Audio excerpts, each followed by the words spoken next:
Hello friends, आज हम लोग इनवर्स लैपलास ट्रांसफॉर्म देखने वाले हैं और उसके पहले हम उसके कुछ फॉर्मूलेस देख लेते हैं।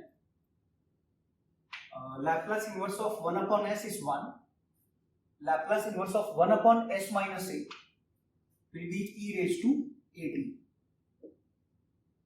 This we know it from first shifting property. वैसे ही Laplace of 1 upon s raised to n is e raised to n minus 1 upon n minus 1 factorial. अब अगर आप ये दोनों फॉर्मूले कंपेयर करोगे तो इसमें 1 upon s raised to n है और यहाँ पे 1 अपॉन s minus a है। इसी के लिए यहाँ पे we'll have to multiply by e raised to at by first shifting property. वैसे ही Laplace inverse of 1 upon s square plus a square will be 1 upon a sin of at. और अगर ऊपर s होगा तो आ जाएगा cos at. ये हमने बताया है कि जहां पे भी ऊपर s आएगा वहां पे cos आता है। उसके बाद हम थोड़े से और फॉर्मूले देखते हैं। 1 upon s square plus a square भी देखा हमने और उसके बाद 1 upon s square minus a square, जहां पे माइनस आएगा वहां पे हाइपरबोलिक आएगा। It will be 1 upon a sine hyperbolic of at. और अगर ऊपर s आ गया आप देखेंगे यहां पे तो वो हो जाएगा cos. जहां भी s आता है वो हो जाएगा cos और क्योंकि यहां पे नेगेटिव है तो आएगा cos हाइपरबोलिक ऑफ at. तो ये कुछ इंपॉर्टेंट फॉर्मूले हैं। उसके साथ साथ एक और फॉर्मूला है, तो एक और फॉर्मूला हम लोग देखते हैं। वो फॉर्मूला है ये वाला, ये फॉर्मूला और ये formula 1 upon s minus a the whole square plus b square will be 1 upon b e raise to at, क्योंकि यहाँ पे s माइनस a है, साइन ऑफ bt. और जब भी s माइनस a ऊपर आएगा और s माइनस a नीचे आएगा वो हो जाएगा cos bt. और यहाँ पे s माइनस है इसलिए यहाँ पे e रेज टू आएगा at. तो ये कुछ इंपॉर्टेंट फॉर्मूले से लैपलास के। उसके बाद हम लोग एक एग्जांपल देखेंगे।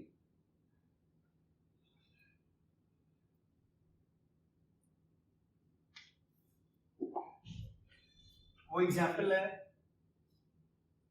1 upon s plus a raise to n.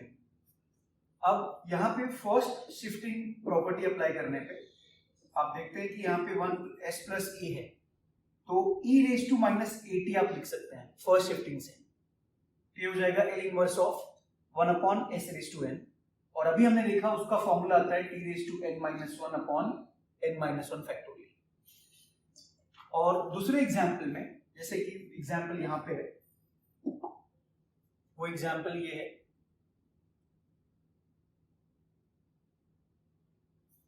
उस एग्जाम्पल में सबसे महत्वपूर्ण है कि आप देखिए कि s का जो कोएफिशिएंट है हमेशा याद रखिए कि वो 1 होना चाहिए फॉर्मूला अप्लाई करने के पहले। यहाँ पे कोएफिशिएंट है a, तो आप a को बाहर लीजिए तो ये a s plus b raise to n है तो ये हो जाएगा 1 upon a raise to n, s plus b upon raise to n.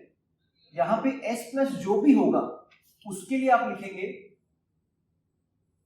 ये e raise to minus b upon a t और फिर आएगा Laplace inverse of 1 upon s raise to n. और हम लोग जानते हैं Laplace inverse of 1 upon s raise to n is t raise to n minus 1 upon n minus 1 factorial. तो ये दो एग्जाम्पल थे और उसके बाद और कुछ एग्जाम्पल हैं जो हम लोग देखेंगे आगे। अब लैपलास इनवर्स में इसके बाद पार्शियल फ्रैक्शन का एप्लीकेशन आता है। तो ये बहुत ही पॉपुलर एग्जाम्पल है 2s plus 1 upon s plus 2 the whole square s minus 1 the whole square. ऐसे एग्जाम्पल में जहां पे कि जो न्यूमरेटर की डिग्री है वो 1 है और डिनोमिनेटर की डिग्री 4 है,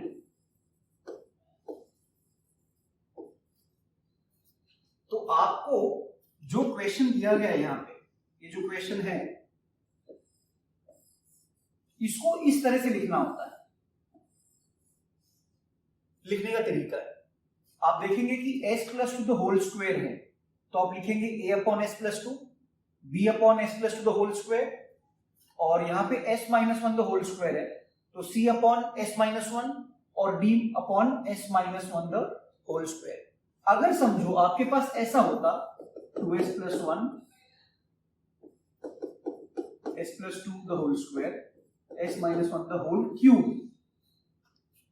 तो आप ऐसे लिखते, पर चूंकि यहाँ पे s minus one the whole cube है, तो और एक टर्म आता e upon s minus one the whole cube.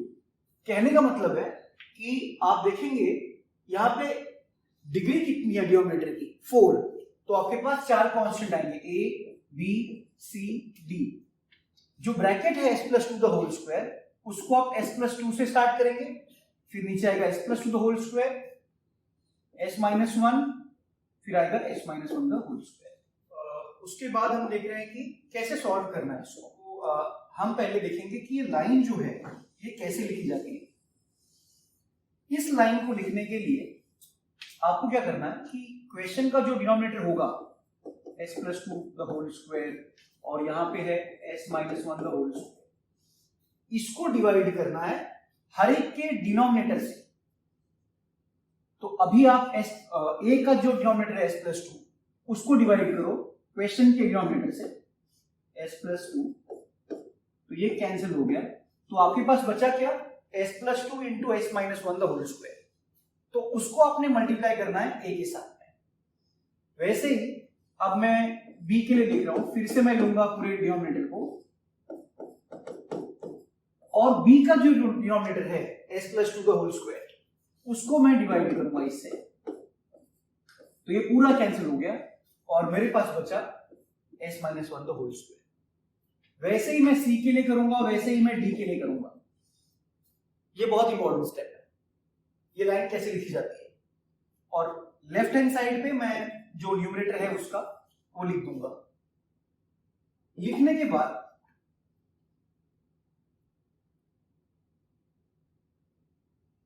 बाद इसको सिर्फ आपको ब्रैकेट को ओपन करना है। ब्रैकेट ओपन करने के बाद आप देखेंगे आपके पास a s plus to s square minus two S plus one, s square minus two S plus one, c into s minus one. तो पूरे ब्रैकेट को ओपन करना है। ओपन करने के बाद आपको एक काम करना है कि आप देखेंगे कि जहां जहां पे s क्यूब है, जहां जहां पे s क्यूब है, सब जगह से s क्यूब को कॉमन लेके ऐसे टर्म्स अरेंज करने हैं। जहां जहां पे s स्क्वायर है उसको लेके ऐसे टर्म्स अरेंज करने हैं, जहां जहां पे s है उसको लेके ऐसे टर्म्स अरेंज करने हैं, और जहां जहां पे कांस्टेंट है उसको लेके ऐसे टर्म्स अरेंज करने हैं। और ये साइड जो लेफ्ट हैंड साइड है उससे कंपेयर करना है। कंपेयर करने पे आप देखेंगे कि सिर्फ s का कोएफिशिएंट प्रेजेंट है 2, और यहाँ पे है -3a minus 2b plus 4d। तो यहाँ पे इसको हम लोग उससे इक्वेट करके will write -3a minus 2b plus 4d equal to 2, और जो 1 है वो कांस्टेंट है, इसके लिए उसका कंपैरिजन 1 की इसके साथ होगा, और यहाँ पे आपने उसको लिखना है।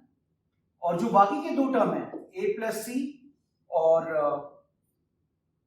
मेरे ख्याल से we have s cube and we don't have s square, तो ये टर्म ये 0 के साथ कंपेयर होंगे। And when you solve them simultaneously all the constants, you will get values of b and d, you will get values of a and c as 0। तो आपको चारों constant निकालने हैं कंपेयर करके और साइमल्टेनियस सॉल्व करके। चारों कांस्टेंट निकालने के बाद जो पहला इक्वेशन था इसमें आपको डालना है a b c d। अब हमने देखा कि हमारा जो दो कांस्टेंट था a तो 0 हो चुका है, ये पूरा 0 हो चुका है, ये भी पूरा 0 हो चुका है, हमको सिर्फ b और d मिला है। तो उसके बाद आप देखेंगे वो कैसे चेंज हो रहा है। -1/3 b आपका आया और d आया 1/3, और उसके हिसाब से -1/3 e raise to -2t plus 1/3 e raise to. इस तरह से हम लोग इस क्वेश्चन को सॉल्व करते हैं। सबसे इंपॉर्टेंट है इसमें कि याद रखना कि जब भी सिंपल ब्रैकेट आएगा s+1 s-1, मतलब ब्रैकेट के अंदर वो s का जो पावर है 1 है, यहाँ भी 1 है, तो लिखने का तरीका क्या है, a upon s plus 2, lowest power of bracket to highest power of bracket, lowest power of bracket to highest power of bracket. उसके बाद सब प्रोसेस हमने एक्सप्लेन किया। इसके बाद एक और वेरिएशन है इसका लैप्लास इनवर्स में, वो है ऐसे questions, find the Laplace transform inverse of s cube upon s raise to 4 minus a raise to 4। हमेशा आप देखेंगे कि आपको फैक्टर्स बनाने पड़ेंगे। तो इस क्वेश्चन में आप क्वेश्चन को ऐसे लिख सकते हैं, ऐसे हम सब जानते हैं कि what is a square minus b square, all of us know it is a minus b into a plus b। पर यहां पे जो मेरा ये होगा s स्क्वायर का स्क्वायर माइनस a स्क्वायर का स्क्वायर, तो वो अप्लाई करेंगे तो आएगा s square minus a square into s square plus a square. ठीक है, पर प्रीवियस एग्जाम्पल में और इसमें अंतर यह है कि यहां पे s का पावर 1 नहीं है, s का पावर 2 है, तो इसीलिए ऐसे केस में हम लोग ऐसे लिखते हैं कॉन्स्टेंट्स, as प्लस b और cs प्लस b। मैं चाहिए तो ऐसे एग्जाम्पल लिख देता हूं, एक पहले वाला जो था s plus 2 the whole square s minus 1 the whole square. आप याद रखिए ऐसे केस में हम लोग सिंपल कॉन्स्टेंट्स लिखते हैं, a upon s plus 2, b upon s plus 2, और जब भी s स्क्वायर आएगा ब्रैकेट के अंदर तो लिखेंगे as plus b plus cs plus b और दोनों ब्रैकेट को लिख देंगे। ये बहुत इंपॉर्टेंट है। उसके बाद हमें सिर्फ वही लॉजिक अप्लाई करना है कि ये लाइन लिखनी कैसे, ये जो लाइन लिखी है यहां पे s क्यूब, या आप देखेंगे ये लाइन जो है ये लिखी कैसे, ये लाइन लिखी कैसे। तो जो क्वेश्चन का डिनोमिनेटर है s square minus a square into s square plus a square, इसको हर एक के डिनोमिनेटर से आप डिवाइड करो। तो अगर आप इससे करोगे, इसका डिनोमिनेटर क्या है s square minus a square, तो ये कैंसिल हो जाएगा, तो as प्लस b का मल्टीप्लीकेशन होगा s square plus a square के साथ। वैसे ही आप cs प्लस d देखो, उसके लिए दूसरा टर्म कैंसिल हो जाएगा और आएगा cs plus d s square minus a square. Same logic apply किया पहले का।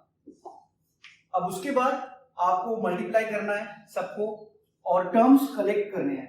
टर्म्स कलेक्ट करना मतलब पहले s क्यूब के टर्म्स को लिखना है, जहां जहां पे s क्यूब आएगा, फिर s स्क्वायर के टर्म्स को लिखना है, फिर s के टर्म्स को लिखना है, और फिर कांस्टेंट टर्म को लिखना है और कंपेयर करना है ये साइड से।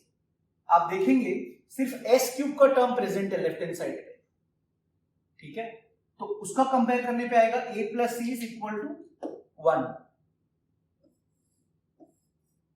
पर बाकी ये जो चीज है v प्लस d, ये और कांस्टेंट पूरा, ये सब जीरो है। देखिए ये सब जीरो है क्योंकि वो टर्म्स प्रेजेंट ही नहीं है लेफ्ट हैंड साइड पे। और इसको साइमल्टेनियस सॉल्व करने पे आपको ये वैल्यूज आती हैं, a equal to c equal to half, b equal to 0, d equal to 0। तो a हो गया हाफ, c हो गया हाफ, तो b तो है ही नहीं, तो ये हो गया 0, ये हो गया 0। तो यहां रखने पे आप देखेंगे आपके पास मिलेगा half s upon s square minus a square plus half s upon s square plus a square. जब भी s ऊपर आएगा तो हमने बताया था कि होगा cos हाइपरबोलिक ऑफ 80 और ये होगा cos ऑफ 80। यहाँ पे माइनस है इसलिए यहाँ पे आएगा हाइपरबोलिक। ये एक और वेरिएशन था इनवर्स लैप्लास ट्रांसफॉर्म का। Thank you for watching, do like, subscribe and share. Thank you.